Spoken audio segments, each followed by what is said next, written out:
And welcome back in to week 2 of we have a new name we're going to be trying out. Malcolm Harris issued us a what I think is kind of a fire name. So we're going with Night Chat. Welcome into week 2 of Night Chat.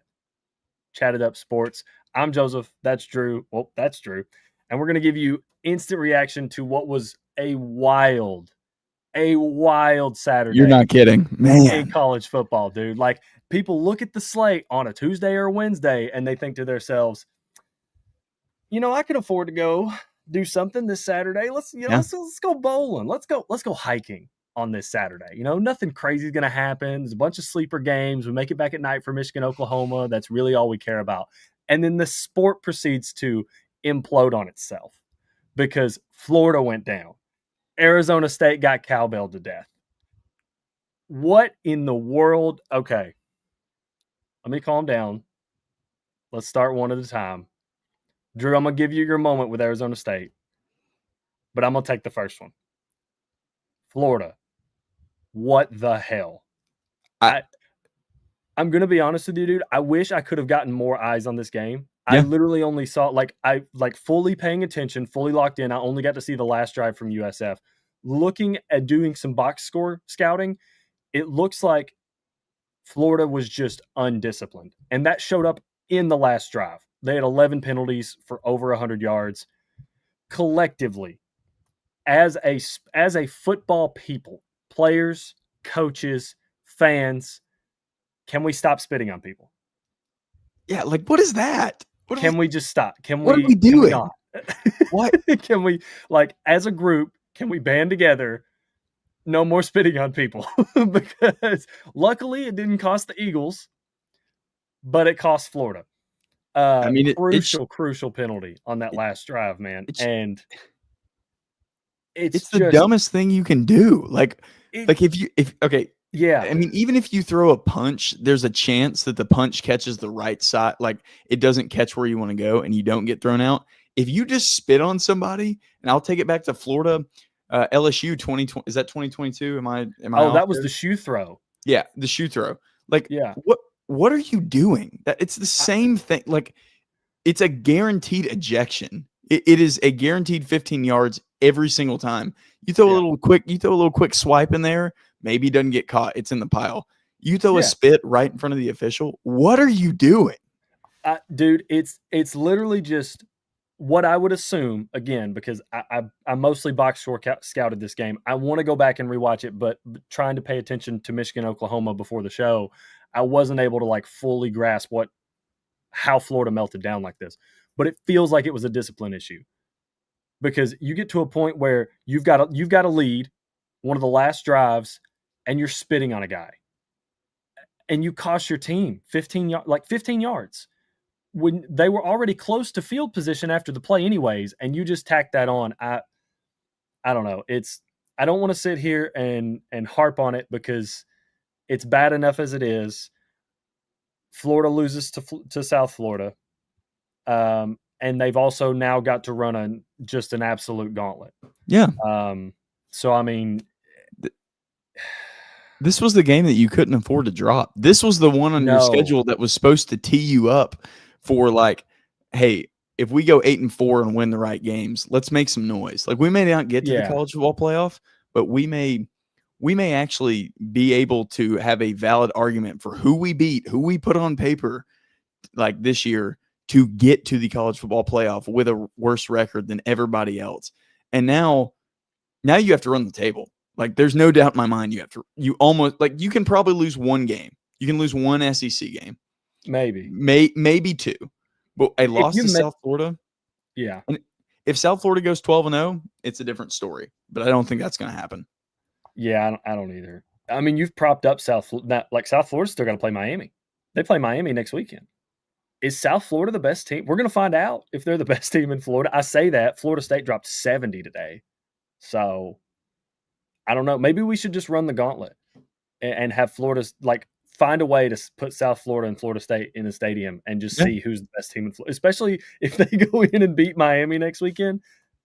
I don't think they will. Nah. But your boy Beck looks good, man. He looks dude. He looks like he looks like last year's Georgia like team. 2023? No, he looks 2023 like no, Georgia. he looks like last year's Georgia team absolutely beat him over the head with a drum, and it Yeah. was the worst year of his life. And now he's in Miami, and he's like free at last. Let's let this thing fly. Like here, I don't Yeah. care who I'm throwing to. Like it doesn't matter. Like I'm Carson Beck, and I'm gonna remind everybody what I did 2 years ago. He's got time and weapons. So, and he's really good when he has those two things. Um, so yeah, I don't know. That's all I've got to say about Florida. I know it wasn't a part of our core four. It wasn't really a game I was planning on covering because to me this game was mostly like if Florida won ugly, like if Florida would have won this game by like 2 or 3 points, if they would have kicked the game winning field goal, I'd have been like, that's not great, but this was a win and like this was a survive and advance game for Florida with what you've got coming up, and you couldn't survive, and now you've got to advance. You've got to advance straight to LSU, and then you play at Miami. Then you got to buy. Then you got Texas. Florida might lose their next 4 games. Yeah, So a legit chance. And Lagway looked bad today. yeah, Like I had so I know you didn't watch much of this game. I had it on my my third TV screen. It was off to the left side. And I would kind of check back, and every time Florida got the ball with a chance to do anything in this game, they either A shot themselves in the foot, like you said, mm-hmm. or they couldn't execute. And it was right there in front of them. Like as much as I love Byron Brown and as much as a fun name as he is to throw out there as like G5 quarterback, like special G5 quarterback, he's not very good. Like that's just the fact of the matter. He is a talent with his legs. He has to throw underneath. And when he connects downfield, you're like, hallelujah. You're like, oh my goodness, I can't believe we got this out of Byron Brown. But he outplayed DJ Lagway today. And it's shocking, but Lagway was a little bit limited by what his team offered him today, to be honest with you. Dude, that's so disheartening, man. Because Florida's already backed into a corner with this schedule. So to throw this loss on top of it, I mean, if you go into LSU next weekend and you just get embarrassed, I don't know where you go. Like I feel like if you go into LSU next week and you get embarrassed, this team for me would be on quit watch. Because if you lose that game, then you go to Miami and lose again, and all of a sudden you're supposed to be like 3-1. I thought they'd be potentially 3-1 going into the bye with Texas coming into town, and maybe they've lost to LSU and pulled off the win. I thought they'd trade the LSU Miami games, honestly. And now you're looking at going into this bye at 1-3, and then you've got Texas coming to town. If you hit 1-4, I mean, I think that I don't know if this team's just going to quit on Billy, and that's the biggest thing that's on my radar right now. Is Florida is on quit watch. Agreed. Yeah, we'll see a lot about who this team is and how these players feel next week at LSU, because if they put up a huge fight, then I think they'll be okay.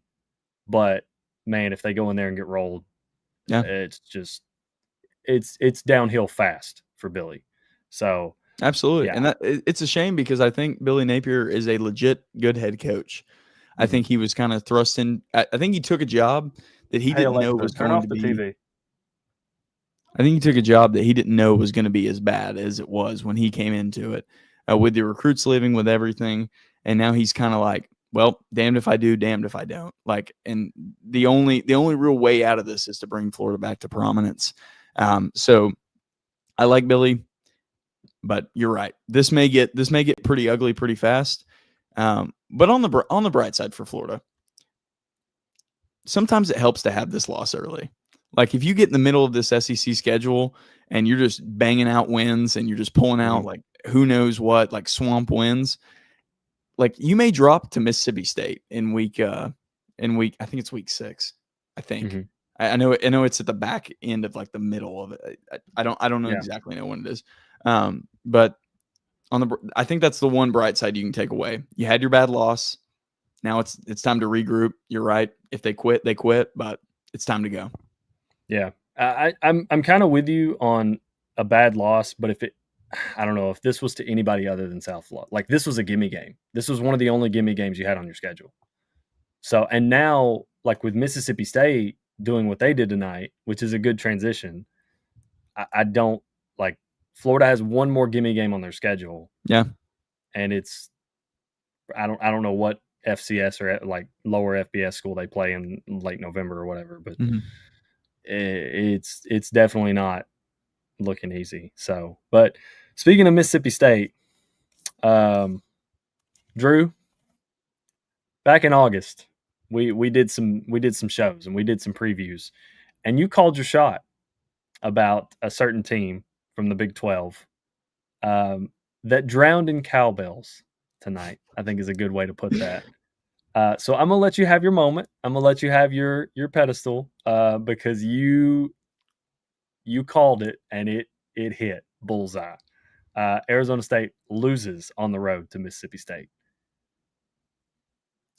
Yeah. Look, Arizona State's going to be fine in the Big 12. Kenny Dillingham is going to have this program moving forward. I want to go ahead and get out the fact that I do not hate Arizona State. I do not hate Kenny Dillingham. I have nothing against your program. But for me, this was the easiest thing to see coming in Power 4 college football.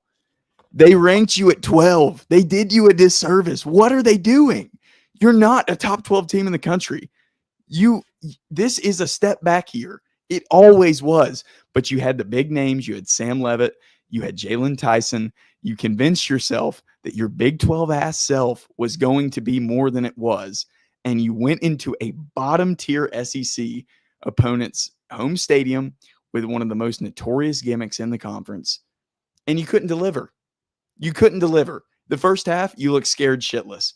Kenny Dillingham defaulted to the pass offense, which is not the hallmark of this ASU team. He defaulted to throwing the ball, or whoever calls play for them, the offensive coordinator, whatever. But this was a game that you were meant to lose because you came off last year and you thought, cool, one good year in the Big 12, we've made it. No. Welcome to the Power 4. Welcome to not being in the Pac-12 every year and skating responsibility for what you do. Like, this is it. You're going to struggle this year. That's the fact of the matter. You struggled last year and you just happened to come out of a heap of like a conference that was the Big 12. And again, I don't hate Arizona State. I like Kenny Dillingham. I think he's going to boost this Arizona State program to places it's never been before. But welcome to the new landscape of college football. This is it. You're going to lose this game. And if the Big 12 doesn't do something soon, they're going to lose this game over and over and over again. Welcome to expectations. Yeah. Because I think that's one of the big, obviously losing Cam Scatabo is a massive difference between this team and last year's team, because most of these starters are back. There's a lot of them that have returned. So the big glaring difference is Cam Scatabo. And that's a massive, massive hit to your run game. So it makes sense because now no one was paying attention to you last year.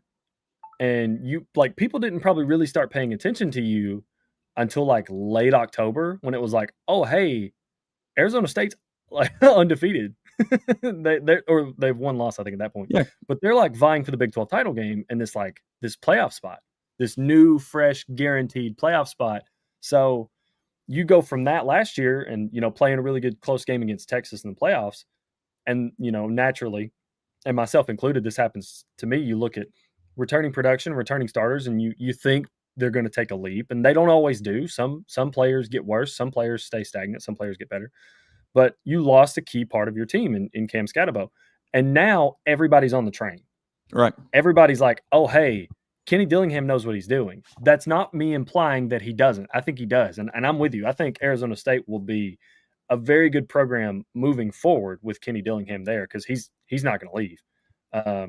He's not going to leave willingly. I say that. I don't assume he's going to be fired, but this is expectations. And this happens to teams that come out of nowhere one year, and then the next year they just, not that they fall flat, but people aren't overlooking you anymore. Right. And this Big 12 schedule that they have is not exactly a cakewalk. You've got, I mean, they play Texas State next weekend, so that's probably I'd say that's so. I'd assumed come going to be a win. hopefully. You're right. Yeah. Hopefully a win. And then, dude, it does not get easy. You're at Baylor, who just pulled off a massive win versus SMU, and I think I don't want to say save their season. Well, yeah, no, I would say that actually. I think Baylor saved their season today with this Agreed. win versus SMU, because if they'd Agreed. have started 0-2, like Yeah. it just would have. No, they wouldn't have had Big 12 losses. They'd have both been out of conference losses. But starting 0-2 with Dave Aranda already not being the most favored person in the world, Yeah, would have been a tough hit to that team's psyche. for sure. So you've got a potentially revitalized Baylor team that you're playing in their house. Then you play TCU. Josh Hoover looked incredible against North Carolina. And I know it's North Carolina, and I know the 70 transfers. That is what it is, but it's a veteran quarterback. It's another TCU's veteran legit. quarterback you've got to play. Let me go and say TCU's a good football team. And They I will are. note in about 2 minutes it's going to kick me off. So you're going to have to take the next game by yourself, and then I'll be back in. Okay, I got you. Well, then after that, I'll just run through this real quick. So after that, you're at Utah, who looks incredible. Then Texas Tech, Houston. I don't really know what Houston is. You're at Iowa State. Iowa State they've started really hot this season. So it's definitely not going to get any easier for Arizona State. But yeah, I just wanted to give you your flowers on that one, because I appreciate it. Thanks. That was a good call. And hey, listen, no one believed us when we were sitting here talking about, hey, Mississippi State could go over. The over, like 3.5. I mean, that was it. 3.5. 4 wins. We needed 4, and we had 3 cupcakes on the schedule, so we just needed 1. And from what I've seen from Kentucky, brother, we might be at 5. Yeah. So a little bit of pat on the backs for us, but Arizona State, yeah, cowbelled. They got cowbelled. So that was the last game I wanted to cover real quick before we hopped into the core 4. So with that being said, let's start with the noon slate games. You want to start with Illinois and Duke? Yeah, like I said, it's about to kick me off. So you start, I'll jump. Yeah. Gotcha. So this game kind of went like ultimately I thought it would. When we talked in the preview about this game, I thought Illinois' plan was to just kind of turn around, hand the ball off, and kind of lean on this Duke defense, or this Duke defensive line, which it took them a little bit longer. They didn't have quite the success that I thought they would. They averaged 2.9 yards a rush. But ultimately, they were able to have enough success to get Luke Altmaier going, and he ended up balling. 22 of 31, 296 yards, and 3 touchdowns. And man, I had said it in the preview. I thought, if Duke wins this game, there's a chance that Darian Mensah just goes Superman. And he just goes full off and puts Duke on his back, and they just find a way to win this game. And when it first started, it looked like that was going to be the case, and that's how it was going to go. But gosh, Duke just couldn't get out of their own way. These 3 turnovers ultimately just killed opportunities that I think Duke had to stay in this game and kind of match Illinois. I'm still kind of high on this Duke team. It's really hard when you have just the costly turnovers that they did. So I think Duke could still make some noise in the ACC. If we pull up their schedule here, they've got Tulane next weekend. I think they could win that game. Tulane kind of played around with South Alabama today.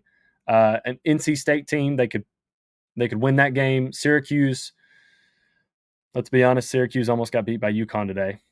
So I don't know what to expect from that team, but I think Duke could win that game. With Darian Mensah, as long as he's playing, outside of maybe they've got Georgia Tech at home and they're at Clemson. I'm not even going to chat, guys. We're not going to get into Clemson. I'm going to be honest with you.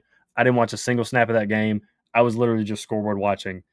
And at one point when it was 16-3 or 16-0, I was like, I guess LSU is beating Clemson twice. But at Clemson at home, and then or they're at Clemson and Georgia Tech at home, I think this Duke team could end up making some pretty good noise in the ACC. So as long as Darian Mensah stays healthy, they've got a guy on the D-line who I did not know of before today But brother, I'm going to be watching him. Vincent Anthony Jr. Dude was on fire. 2.5 sacks. Uh, that's someone I'm going to keep my eye on as Duke moves on this season. But this is a big win for Brett Bielema. It's a big win for Illinois. The schedule for Illinois still looks favorable. You've got Indiana next weekend, or you've got Western Michigan next weekend, then at Indiana, and before USC comes to town. So good win for Illinois, and starting 1-0 in the Core Four this week. But there was another Core Four game we had at noon, and it was the Cyhawk Trophy. So, Drew's back. Yeah, man. The work laptops, it's got to go. We got to get the personal back, man. It does a system restart when we're doing this, like every time. So, it's looking. I think it's looking for like an inactive hours and super late at nights. Normally, when it's like, hey, this is a good time to do this. So, I'd kind of wrapped up Illinois and Duke. Luke Altmaier played really, really well in this game. Very good. But the much Duke better defense, than expected. Yeah, I thought they were going to lean heavier on the run game, which they did end up with over 100 yards rushing, but 2.9 yards an attempt was rough. It was hard fought, I will say, for Illinois. Like I came in, I was going to trash the run, and then I went back and rewatched the first half, and I was like, man, Illinois' running backs, like they were stopped a lot at the line and got a lot of yards after contact in some crucial spots too in the first half when this game was actually like, semi-competitive. Yeah, when it was close. And I came into this game when I was going to say on here, like, oh man, Illinois just shot themselves in the foot all game, or either whether they won or lost. Like there was huge penalties on both sides of the ball. But this was kind of one of those games that you see, and it's a snowball. And as soon as the snowball gets rolling, Duke was helpless to stop it, and there was nothing that they could do, and everything that they did was just futile. Illinois just had the momentum going. Shout out Tanner Heckel, a guy that we posted on our Twitter, whose mother engaged with us today, and that kind of blew up. I don't know. He forced he not only forced the interception that we posted, but he also forced the fumble on the next drive. And I saw one of the Chicago beat writers writing that they think he could play on Sunday. Again, I don't know that much about an Illinois linebacker, Illinois secondary player. But from what I saw today, Tanner Heckel has a bright future, man. He looks really good. We're giving Tanner his flowers, man, because he had some big plays in that game. Yeah. But that was one of the things I highlighted that kind of went wrong for Duke. I know in the preview, I had said that, like, if there's a chance or there's a possibility that Darian Mensah just goes Superman and puts Duke on his back, but fighting against 3 turnovers just makes it very, very hard. Yeah. So he's still, 9.8 yards an attempt, 2 touchdowns, and over 300 yards passing. So I'm really excited about Darian Mensah going forward. I think Duke's got a workable schedule. So this is a team that, while it sucks to lose this, and like you said, it kind of hit a point where the snowball got too big that Duke couldn't hold it off anymore. I think this team could make noise in the ACC. Yeah. They've got Georgia Tech at home. They've got a road trip to Clemson. But man, Haynes King, is he going to survive the season? And then Clemson looked horrendous today. So is that our next segue? Are we going to the Clemson game? Dude, I'm going to be honest with you. I did not watch a single snap. I was scoreboard watching. I was scoreboard watching that game because I was too invested in Ole Miss, Kentucky, Kansas, Missouri, and watching the Georgia game from my own fandom. Let me do 2 minutes on this then, and go for it, dude. If you watched it, we don't have to do anything further on this. So here's what happened. LSU and Clemson beat each other up so bad last week that both of them came out this week and didn't want to play football. That's what happened. LSU had Louisiana Tech. And although Louisiana Tech was never going to win this game at any point during the game, LSU struggled to put up points in this game. I think it was 23-3, I believe, is the final score of that one. Same thing with Clemson. They came out, they looked off rhythm. They looked very stagnant. Troy gets a somewhat lucky play on Clemson's goal line. Cade Klubnik throws a ball that's popped up and caught for a pick six, technically, but it was like a 2-yard pick six. Oh yeah. So picked in the end zone almost. Yeah, but so they go into the half, and Troy has a 51-yard field goal attempt, and Clemson, not Clemson, sorry, Troy just misses it. It was a good kick. It missed it wide right, and in that moment, I believe it was 19 or 16-7 in that moment, and in that moment when they missed that field goal, I was like, all right, everybody calm down. Clemson's going to be okay. They came out, they hit Troy in the mouth. Troy was not able to score again. Clemson didn't look great. Klubnik is getting concerning for me. That's the one takeaway I got from this game. He came through when it mattered in this game to beat Troy, but he's getting concerning to where I'm like, ugh. What? In terms of like decision making, or just overall, like, do I want this guy? Is this guy a national championship caliber quarterback? Is this guy a college football playoff caliber quarterback? He had some throws that were not great today, but he also had some throws that were awesome. So watching that, just a little bit of inconsistency here and there. Maybe it'll clean up early season. Like I said, I think the LSU Clemson game took it out of both those teams really bad. Yeah. I think the hangover was real. I don't expect Clemson or LSU to look like that going forward. So, yeah, that makes sense. And again, this was kind of what we had talked about with Florida. These games for both these teams are survive and advance. Yeah. Like, it's no one's going to be impressed. Like, people are only going to be concerned if you don't bury Troy. No one's going to be impressed if you kind of do what Florida State did today. Well, I mean, coming off what Florida State was last year, people are probably a little bit more. But like, speaking of Clemson, no one's going to be impressed that you beat Troy by 50. Sure. They're only going to be judging you because you struggled with Troy for 4 quarters. So kind of same with LSU. I feel like people 23-7 is not an impressive score against Louisiana Tech. Yeah. But I mean, if you win this game 45-7, no one's going to be like, "Hey, man, LSU 45-7." Right. It's only because it wasn't a complete bloodbath that people are even paying attention. So, yeah, survive and advance for both those teams.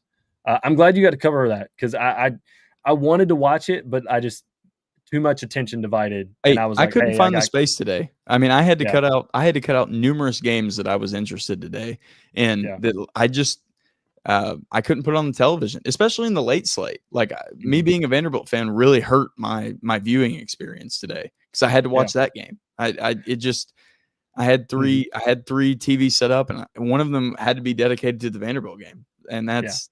But I mean, I didn't really want it to be. I'll be honest. No, but I mean, like. Yeah, I feel you because I went to my brother's to watch football today. So we had we were like double boxing on the big TV. Occasionally we'd put like full screen on like the Kansas Missouri game, towards the end. And then I also had like one game on my computer. I had my computer screen split in half between like the Georgia game, which was delayed forever, mostly just trying to like see what was happening. I wasn't really paying attention because they were playing Austin Peay. And then trying to have another game on my laptop. So it was like, I feel you. There were a lot of games that were worth the attention, but I was like, we got these core 4 games that I just have to. I feel I have to put more attention to these games. So, God, really, really good slate today. So, but there was another game at noon. It was a part of our core 4. It was a game I was about to move on to right before you joined back. Cy-Hawk Trophy, man. First time since 2011.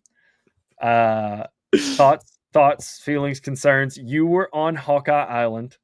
You were the only one that was on Kirk Ferentz and the boys. How you feeling? What did you think? What did you see? Honestly, I'm not mad that I picked them. The game went exactly how I thought it was. It was messy. It was a Matt Campbell masterclass on the Iowa State side. Rocco Becht looked just about as painfully as average as you'd expect. And on Iowa's side, man, dude. The forward pass is not real. They flash a graphic on the screen about maybe halfway through the second quarter. Mark, is it Gronowski? Am I saying Mark Gronowski? Yep. Gronowski. Most active FBS wins Division I, not FBS. It's he was with South Dakota State, I believe. Oh. And so he's I think he's like, yeah, he's got 50 of them from Uh-huh. that university. And then he turns around and throws the worst pass I've ever seen. And the whole game felt like if Iowa State puts 11 people at the Yeah. line of scrimmage, Iowa is not going to know what to do. Iowa had a chance to win this game late. It was 16-13. But that drive never materialized. It never felt like sitting there watching it. I wasn't like, oh boy, here we go. Like, here comes my core 4 pick back around. I was like, here we go. Here comes a 4 and out. And that's what happened. Because the way Iowa has to score is so very specific within the scheme of their offense. Like, they basically have to walk you methodically down 7-8 minute drive, get down to the goal line. And then they ran Gronowski in for their only touchdown of the day. They had a few field goals. But for Iowa State, a great win. Not one that you're proud of, but one that you escape out of, and you're like, all right, forget that. That's big. They're in the Big 10. We're in the Big 12. Let's go. We can, with the way the Big 12 has looked this year, we certainly have a case to be in the Big 12 title game. And we escaped. Yeah. We did it. And we have the Cy-Hawk Trophy. Big morale boost. Let's move on. Yeah, I was about to say I think this is a huge like pride moment for them. This is a named game. It's a rivalry game. Like, and this is the first win they've got in Ames since 2011, which on the preview show yesterday, when we talked about that, I was like, yeah, it's been like 10 years. You know, it's my own lapse in time. No, it's been like 15 years since they won in Ames. Because in my head, I'm thinking like 2011. It's like 10 years ago. No, it wasn't. No, it wasn't. But yeah, dude, Iowa, it's got to be so frustrating to be an Iowa fan because looking at Mark's stats, man, at South Dakota State, his quarterback rating in 24, 146, in 23, 179, which I think in one of these years they won the FCS title. He was a 60% completion guy last year, a 68% completion guy in 2023, 3,000 yards passing. And I mean, he had over 300 attempts. He might not break 200 attempts this year. Yeah. Because that's just the way Iowa, and that's just the way they play football. They don't have the receiving core for it. The receiving core, they've got a guy out there. They've got a white short guy wearing number 21, and he looks like the main target. I don't know his name. I'm not trying to throw shade, but I mean, that's not a very good indicator of your first target. Like, is it? No, it's not. Like, that's the stereotype for, oh man, this school cannot throw the ball, and they can't. They can't throw the ball at all. Yeah, it doesn't seem like they want to. It's like, and I guess Kirk Ferentz, he's been there so long, and like he's been there long enough to be one win away from the Big Ten record, if that tells you anything. Because if you're going to pass somebody who was at Ohio State, like, you have to have just put in time, because Iowa's not ripping off 10, 11, 12 win seasons the same way Ohio State is. So I don't know, man. This game played out exactly like I thought it would. Yeah. It was low scoring field goal battle. I'd love to know the record of this game going under, because I bet it's like in the 70%. What was it? 29 points today? Was that the total? Yeah, 29, and the total I think was 41. Oh man! Oh, bad miss by me. Oh man, I didn't see that. I think the total was 41. Oh no, 41 and a half or something like that. I would have jumped all over that. Oh, I think this is one of those games that goes under all the time. But anyways, big win for Matt Campbell. Does Kansas State suck? Like, just real quick, the Dublin game just keeps on giving, man. The Dublin curse, dude. I don't know if they robbed like an old Irishman and didn't tell anybody, if they took some relic and they're cursed or whatever. But I was gonna try to avoid talking about Kansas State in this game, I was gonna try to avoid talking about Kansas State tonight because I didn't watch a single snap of them versus Army. I'll be honest, I didn't want to. Me neither. And it's part of the reason in the preseason I didn't put them in my Big 12 title game, and I kind of didn't buy into that. I thought they'd be like 8-4 because I just don't buy the Avery Johnson hype. He's fun, but he's not consistent enough. And I haven't seen it from Kansas State because I bought in last year. I bought in. I was like, hey, Big 12 title. They bought Avery Johnson. They let Will Howard walk for this kid. Right. So they've got to see something. And it has just not worked out. No. I don't know what it is about him or the offense, but something's going wrong. And I mean, is Kansas State on are they on might not make a bowl watch?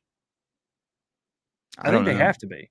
I don't know because their schedule so far, opponents, what they've done is so confusing, and it's one of those things that I don't want to comment on because you're just gonna have to watch. You're just gonna have to see. Is this a team that rebounds once they hit Big 12, their Big 12 conference schedule? Maybe, but I don't know. I have no idea. Yeah, I mean, dude. Yeah, Avery was 15 to 25. They play. The Big 12 title. Yeah. This team might. Yeah. They might be on not make a bowl watch because they're 1-2 right now. They play at Arizona next weekend. I'm not chalking that up as a win for them for Kansas State. I'm not just going to assume. I don't think there's a single team on this schedule other than Oklahoma State because, brother, they got dog walked today. It may be time to have the Mike Gundy conversation, man. It may be time.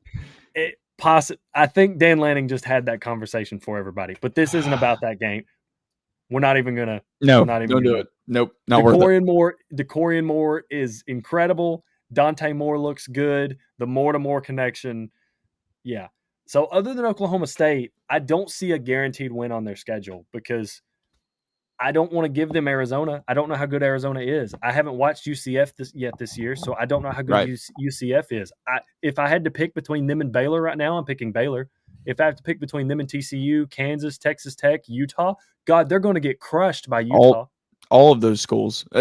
See, that's one thing that we should not go into because I regret so bad drinking the Kool-Aid that Utah was dead. They're not dead. Utah's back, and they're really good. And it's a real shame that last year was so bad with oh goodness, who was the Cam 6 year? They were playing the Cam Rising. They were playing the Cam Rising circus, where it's he's back, and he's out this game. Well, is he going to play? No, he might not play. No, now he's out for the year. Like they were playing that circus for 2 years, and I feel like because of that, you kind of fell off, and you forget hey, Kyle Whittingham's been here since the dawn of man. Yeah. And he's been winning football games at Utah since as far as I can remember. So they replaced their OC, they replaced their quarterback in Devin Dampierre, and it's like I feel foolish for not giving that team more attention. So I'm probably going to reap what I sow because I wouldn't be surprised if they end up in the Big 12 title game, at all. So anyway. Last game, knock out the core four. Yeah. Oh no, we got two more.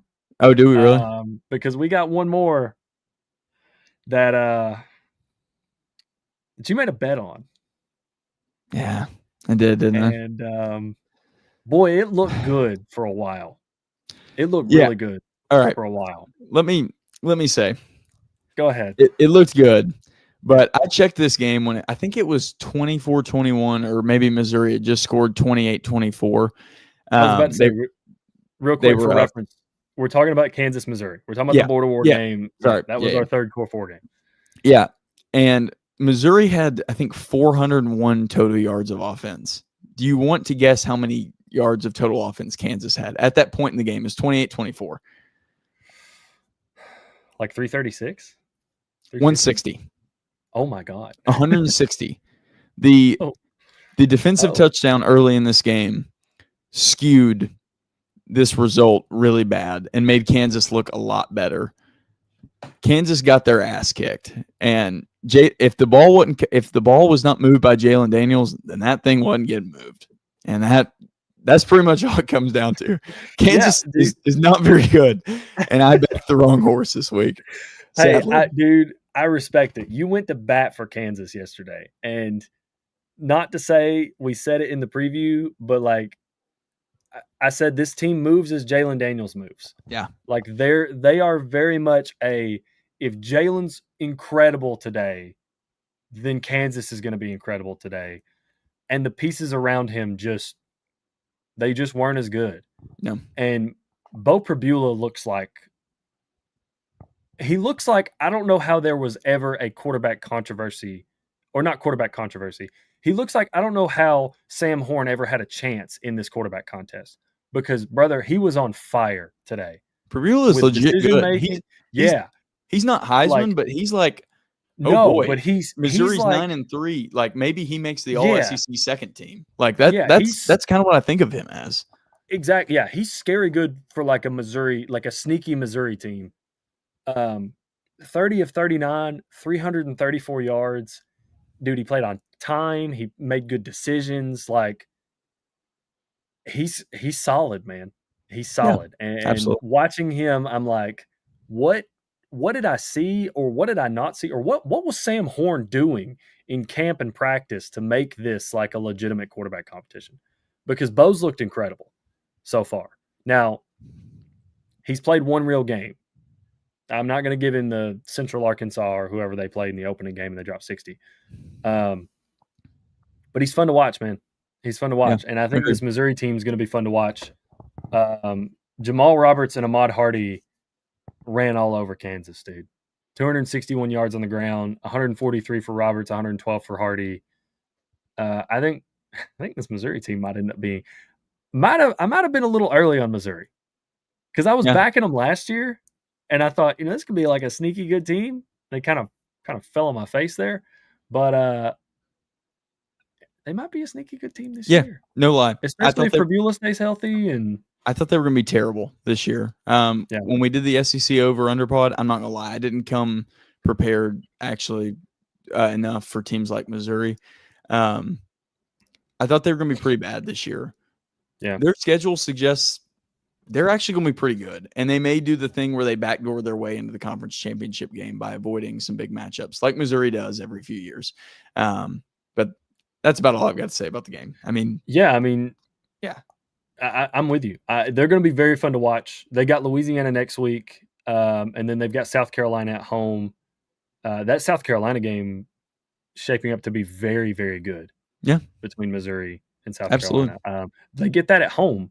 So I will say it looks like they get their toughest games at home, because they got South Carolina at home, Alabama at home. They're on the road at Auburn and Vandy. They get A&M at home. Who did you get any eyes on A&M today? Yes. Kind of Utah State sluggish. is actually pretty good. I'm not gonna lie. Okay, so I, I, that I was was right about more. that. That was When we talked off air, yeah. Utah State is not bad, and Okay, A&M did what they had to do to beat Utah State. The game was never really in doubt. gotcha. It was close for the first quarter. Marcel Reed is good. I'll He just went say out that. for a little bit, didn't he? Yeah, In this yeah, game? and the Okay, backup kind of carried the rest of this game. He's probably fine. I just think they didn't want to put him back in against Utah State. Knew that they yeah. were going to carry this game. Texas A&M is a wild card in the SEC because Mhm. they're a sliding scale of like every year. Same thing with Texas A&M. Like here's Mhm. 6-6, here's 10-2. Where are they Yeah. going to be? It's the same thing There's pretty much every year. somewhere in that range. Yeah, Okay, yeah, interesting.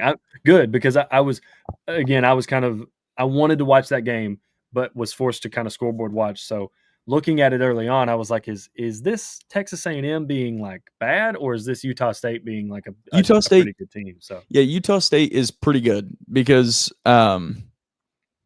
they handled UTEP last week. Malachi Nelson was pretty bad. Bryson Barnes, a name that I I like Bryson Barnes a lot at Utah State. mhm. They went to Kyle Field today He- and they kind of got beat up, as you do if you're a G5 and you go in there. Utah State won't make any noise, I don't think, with their schedule and everything. But they're a fun G5 team for sure. And that's where he's from. You said that, and I was like, I know that name. He yeah, was at Utah. yeah, He was at yeah, Utah up until 2023. So in 2023, when Cam Rising went down the first time for the season, Bryson Barnes was their like main guy mhm. for Utah. So okay, cool. All right, all right. This team I'll have to watch more of this. Yeah, So Utah State, good watch. cool. They're probably going to be on CBS Sports Network a lot. So if you like, just have your phone out or whatever, you Oh can yeah, probably throw them on. So sweet, sweet. Well, that leaves us with our last core four game. Um, Oklahoma and Michigan. This I had some bad game. news. Go ahead. I didn't really watch this game. Did you not?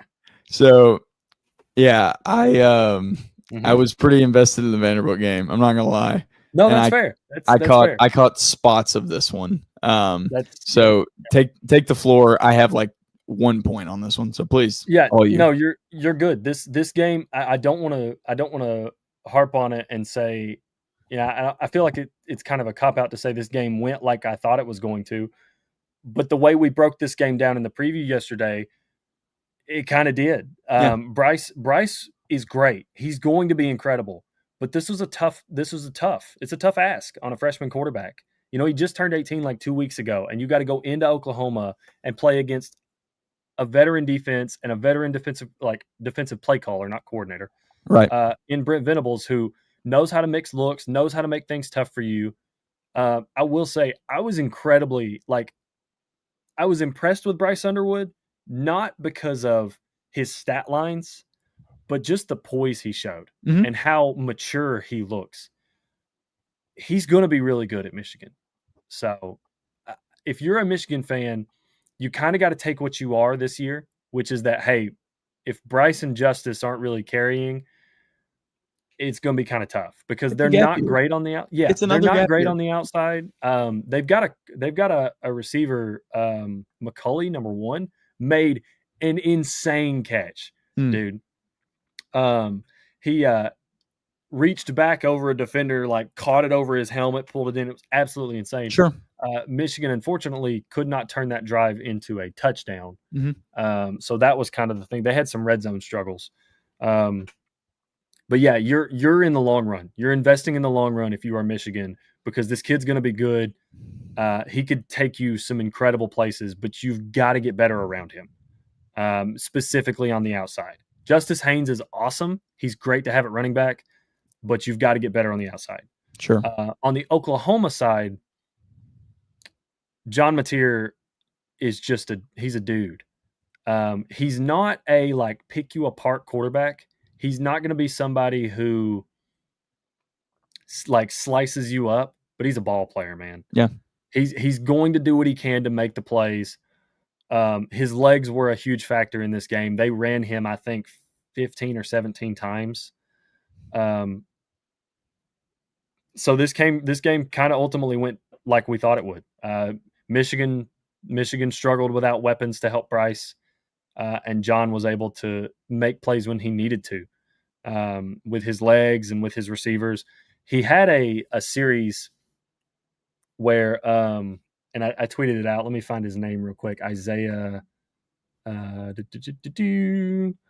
He owes Isaiah Satenga like a steak dinner. Yeah. Because there was Sure. back-to-back plays in this game where Mateer throws. I mean, he has cornerbacks beat, and if he just airs this ball a little bit and lets his receiver run under it, it's a touchdown, no problem. But he lines it and he pitches it in there, and the receivers or the corner is able to undercut it and almost pick it off. So he taps it to himself, goes to catch it again, and Isaiah comes out of nowhere and hits him in the back and knocks the ball down. So he saved an interception. Next play, John avoids a sack, starts rolling to his right, finds Isaiah down the field, catches it for like a 40-yard gain. So back-to-back plays, this dude this dude really showed up. So John owes him some kind of steak dinner or like some Beats headphones or some kind of gift or something because Isaiah showed up big in those two moments. But yeah, Deion Burks was a big factor for Oklahoma, over 100 yards receiving and a touchdown. It's a good win for Oklahoma. They needed it more. Brent Venables needed this, especially as you move into the SEC slate.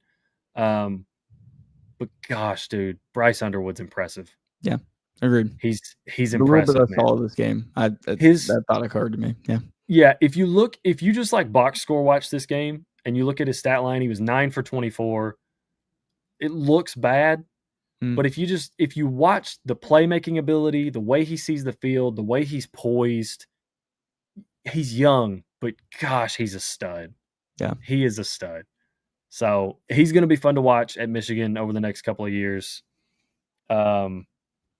If they figure it out around him, boy, Yeah, they're, agreed. they're going to be Yeah, good. I'm there with you. So, No doubt. yeah, yeah. So I'm interested in the rest of Oklahoma's schedule. They play Temple, then they got Auburn at home, Kent State at home, and man, that Red River Shootout. That Red River Shootout game is going to be vastly, vastly interesting. So Yeah. that's pretty much it as far as the core four goes. Man, I think we did a good job. Outside of, I know the Illinois Duke game was like the scoreboard looks landslide, but that game was close for a while. Very close. Agreed. So I think we picked four really good games And overall. before we go, we did say that we're going to give a program basically a helmet sticker. We haven't come up with a name with it for it yet. We are going to give program basically a helmet sticker every week. Yep. So in order to, I'm not trying to make this segment a joke, but I'm going to give mine to Eastern Texas A&M for scoring a field goal with 4 minutes left and not making it 77-0. Congratulations, Eastern Texas A&M, for a statement field goal late in the fourth quarter of this game and making the deficit.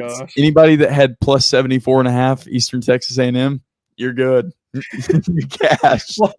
I saw somebody today that was they were playing one, and it was like the spread was like 82.5. I think it was, I don't even remember who it was, but anyways, so my unnamed helmet sticker segment that we're going to come up with something because we're very professional here and sports media stuff. Mine's going to Baylor, dog. Nice. I don't mean to harp on our boy. I'm sorry, Malcolm. I don't, but last night at the game, he was like, man, SMU minus 2.5. I was like, dude, I'm on Baylor. Like, I was kind of like, I feel like they had to have it. I'm so glad we didn't put it in core 4 because I wouldn't have known where to go. And this game didn't know where to go. They had no one had any clue. This was whoever gets the ball last is winning this ball game, and that's what happened. Yeah, and I'm not going to sit here and tell you like, oh, I had some like analysis and I looked at Baylor and looked at SMU and like, no, it was literally all a gut check feeling. It was just like, I don't know, man. I can't tell you why, which is a horrible philosophy for betting. By the way, anybody, if you're out there, do not put your hard-earned money on a gut feeling. You will lose it. But that's what, going into this game, I was like, I don't know. I just, something about it feels like Baylor felt really close last week at Auburn. And there were just a few plays short and some stupid mistakes. And I thought if they could just give themselves a chance in this SMU game and just kind of stay close. And I'm kind of on SMU the way that you're on Arizona State. Like, I think people are a little more alert to Kevin Jennings and SMU. So I thought, I don't know if they'll be able to just sneak through this game. A fun fact, I did not know Baylor had like ripped off a string of wins versus SMU. Yeah. So this was like a continuing factor. Yeah. There was a moment in this game where it just got stupid. Like, I don't know if Kevin Jennings, if everybody on the field just forgot what we were doing. We didn't know what sport we were playing, but there was a moment where Kevin, like SMU has the ball and it's like third down and Kevin starts scrambling and he passes the line of scrimmage, like almost a full 2 yards past the line of scrimmage and then just chucks it downfield. Jameis Winston, like it's the Jameis Winston Bucks clip. Like what was he? I'm like, what are you doing? And and then so ultimately that ends up leading to SMU punting. Well, then SMU, when they punt, ball hits off the Baylor player, and they recover the punt. And so SMU has it at like the 15-yard line. And then I'm thinking, pick. Then they throw a pick in the end zone, dude. And I'm sitting here, I'm like, I took the over in this game at 62.5, and we had 45 points in the first half. And I thought, I feel so good. I felt so good. Yeah. And then to watch that series of events take place, I was like, this is why they tell people, don't bet on sports. You're going to lose your money because stuff like this happens. Ultimately, we ended up getting it because they ended up going to overtime and dropping like 70 or 90 something points. Yeah. But like 93. Yeah. It was I was just watching it and I was like, this is why sports betting is fun and painful because stuff Yeah. like this happens. And watching that series, I was like, man, I just don't know what I just watched. Right. But yeah, my nightcap, or not nightcap, sorry, night chat, uh, helmet sticker, until we figure out another name for it, goes to Baylor getting a win when they very much needed it. So Right. Sawyer Robinson, 440 passing yards and 4 touchdowns. And then last thing I wanted to touch on, this is not helmet sticker affiliated. This is not related. We did not talk about Ole Miss, Kentucky. Kroger curse. The Kroger curse is no, dude. Listen, Ole Miss. I don't mean this. It's the same. You called it, man. You were all over it. It's the lane train, man. It sucks because I took Ole Miss at -8.5, and Lane sat there and let Kentucky backdoor cover. God. Dude, the moment they got the ball back, I was like, I know what Mark Stoops is doing here. He knows they're not going to get the onside, because logically you're thinking like, you might as well go for the touchdown. In my head, you might as well go for the touchdown, because if you don't get the touchdown, then you wouldn't like. Yeah, I would rather play for the onside and then needing to get the field goal than never knowing if we got the touchdown. But Mark Stoops, man, he's not an asshole. Okay, I'm not saying that Mark Stoops is an asshole, but he's a certain type of asshole because he knows what he did. He knows. He knows it was 8.5. He knows that a lot of people took Ole Miss. Your boy bet it down. -6.5, baby. -6.5. And like, I was sitting there watching that last series, and I'm thinking like, Mark, you dirty dog. Yeah. You know, dude. You know what you're doing. And then Lane apologized for it in the presser, and I was just like, oh, dude. Whatever. What is happening? It's Ole Miss, Kentucky. All bets are off. Like, just like go and throw out anything that you know. I don't know what Ole Miss is going to be the rest of the year. Their first 2 games are as confusing as anybody in the country. But you don't learn a damn thing from watching Mark Stoops play drudge it up Zach Calzada football against Lane Kiffin. I mean, I turned this game off and I was like, man, I need to take a shower. Like, what am I doing with my Saturday? This is filthy. Oh, man. This feels like watching Mark Stoops against Ole Miss feels like watching like Jimbo against those like Nick Saban Alabama teams. Yeah, sure. It's like, this is the game where he's trying to, like, this is the game that's going to keep my job. Yeah. That's what it feels like, to me at least. So yeah, shout out to Stoops. And shout out Turbo Richard on Boston College. Great name. Yeah. Oh, by the way, oh yeah, I guess we didn't touch on a double OT. Yeah, Michigan State, Boston College. Bill O'Brien's losing his mind on the sidelines. Aiden Child, man, that's the thing. There's so many games today. We can't touch them all. That's the sad part. I wish we could, but the problem is like I wouldn't do it justice because I didn't get a chance to start watching this game until like the second until overtime. All I saw was the overtime, and I mean, Dylan Lonergan was balling. Aiden Childs was balling. I'm sad I missed this game because it looked like it was really good. Yeah. So another sleepy Saturday that turned into a stud Saturday. Yep. So that's what we love. That's what we love about college football, man. That's why we do this. Real quick, if you haven't already, go follow us on other socials. I know we actually have a pretty good Twitter live audience going today.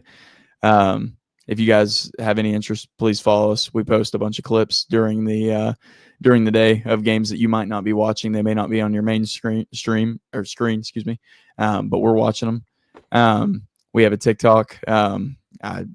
We love engaging with anybody that follows us. Anybody that just leaves us a comment, even if it's hateful, we'll at least like it. Yeah. We may not respond to it, but we'll at least like it. Well, we're gonna, don't get me wrong, we're gonna get some get back. We'll get, we're gonna give some takes that are gonna get cooked, but we've got a certain TikTok video. It's about a certain team that went out to Starkville tonight. Yeah. A lot of people were calling you some names. So not a ball knower, whatever you want to say. Yeah, sure. But yeah, please follow us on socials. We love the community. It's what we're trying to build here at Chat It Up Sports. So it's just Chat It Up Sports on literally everything. Like don't overthink it. Just click the button. It's free. Helps us out. And that's all I got. I'm ready to go to bed. So yeah, I feel you. It's been an exhausting day. It's been a fun day. Like Drew said, follow us all over social media.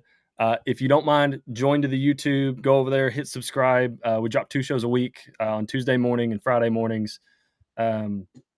We appreciate you guys for hanging out with us this late. We hope you had an incredible college football Saturday, and we will see you next week for another instant reaction with probably more chaos. So, peace out.